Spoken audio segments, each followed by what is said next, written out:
everyone. Today we're making Galaktobouriko, which is a Greek traditional dessert using my mum's recipe, which has been in our family for many generations. Our first step is to actually make the syrup. So that way, once the syrup is boiled, we're going to leave it cool down and then we can get to the next step of our process. For the syrup, we'll combine 2 cups of water, or boiled water. Then we also have 1.5 cups of sugar. So we pour in our sugar. And then we combine our cinnamon sticks and a few pieces of cloves and a piece of lemon. Pour those in. Once your ingredients are in the saucepan, bring to a boil, reduce the heat and boil for a further 4 minutes. Here we can see our syrup coming to a boil. Now, we're just going to slowly start reducing the heat.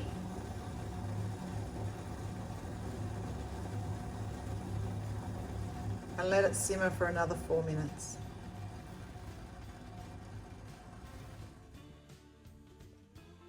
Okay, our simmering process is now done. So we'll set it aside and let it cool down. And then we can start our next process. Okay, next we'll be starting with our custard cream. Before we start, I've actually laid out all the ingredients out so it makes it a little bit easier with the process. Here you'll see it's a 250 gram block, but I've cut it so a quarter will go into my actual custard cream and the remaining will be used with laying the phyllo sheet. So we've got 250 gram block, we've got 2 litres of milk, any milk, it could be full cream, it could be soy milk, whatever your choice is. We've got a cup of semolina, 3/4 of a cup of sugar, 3 eggs, a teaspoon of vanilla. Now the vanilla powder I've used actually our brand, the Olympian brand, because it's a pure vanilla powder and it's got a beautiful aroma to it when they actually use it in the baking process. And also the semolina is also used with the Olympian semolina, which is a fine Australian-made, Australian-grown semolina. And a little bit of lemon rind, which we'll use in our custard cream as well. So while our butter's melting, we'll add all our ingredients. The good thing about this recipe is everything just goes in at once. So we'll pour in our milk.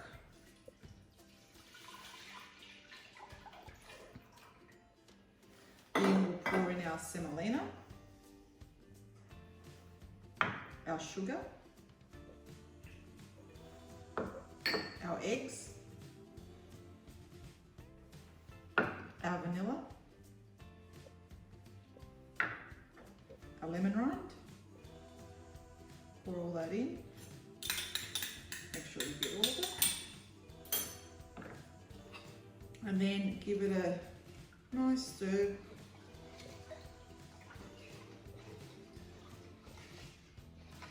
That way you're mixing all the ingredients.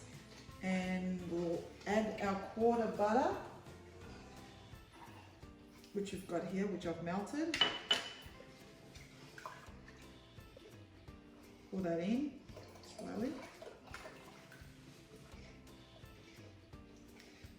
And once we've given it a nice stir, we'll take it over to the heat and bring it to boil and make our custard cream. Continue to stir till your custard becomes thicker. As you can see, our cream is now thickened and it's ready. Okay, our custard's done. So we're nearly there. The next stage is laying our sheets on our pan.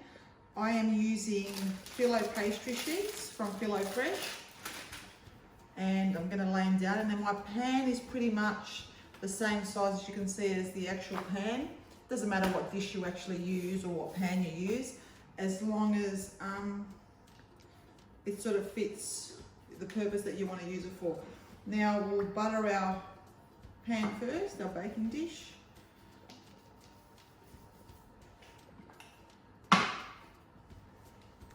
What I tend to do is, usually in a packet of these sheets, you tend to get about 20 sheets of phyllo. Okay, this is my last sheet that I've put on the bottom. As you can see, I've overlapped some of the on the side, so that way when I do put my custard in, I can fold it over, and that way we don't have any spillage when it's baking on the outside. So we're ready to pour in our custard, which is very nice. And I actually haven't put a lot of sugar in this. Usually some of the recipes might say, and there's so many different recipes, but we'll say a cup of sugar or 1.5 cups of sugar, but because you're putting the syrup, it's already sweet enough as it is.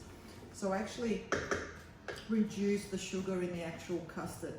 So let's pour that in. It smells beautiful.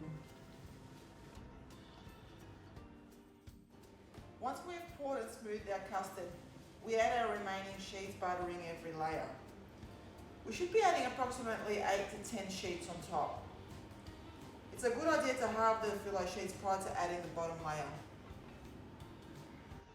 So what I'm doing now is I'm cutting it with a sharp knife,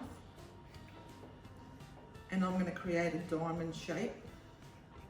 That way, once it's pre-cut, then as soon as it's baked, you pour in the syrup and all the syrup soaks through.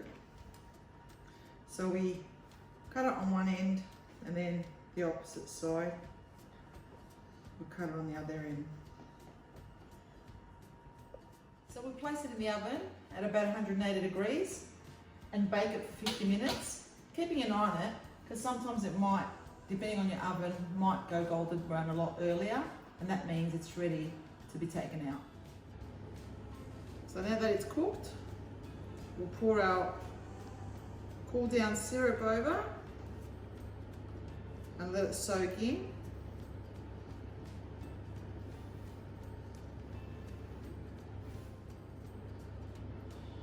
And that's the end of our little baking of Galaktobouriko. Time for a cup of coffee and enjoying a piece of this beautiful Galaktobouriko. Thanks everyone. Bye for now.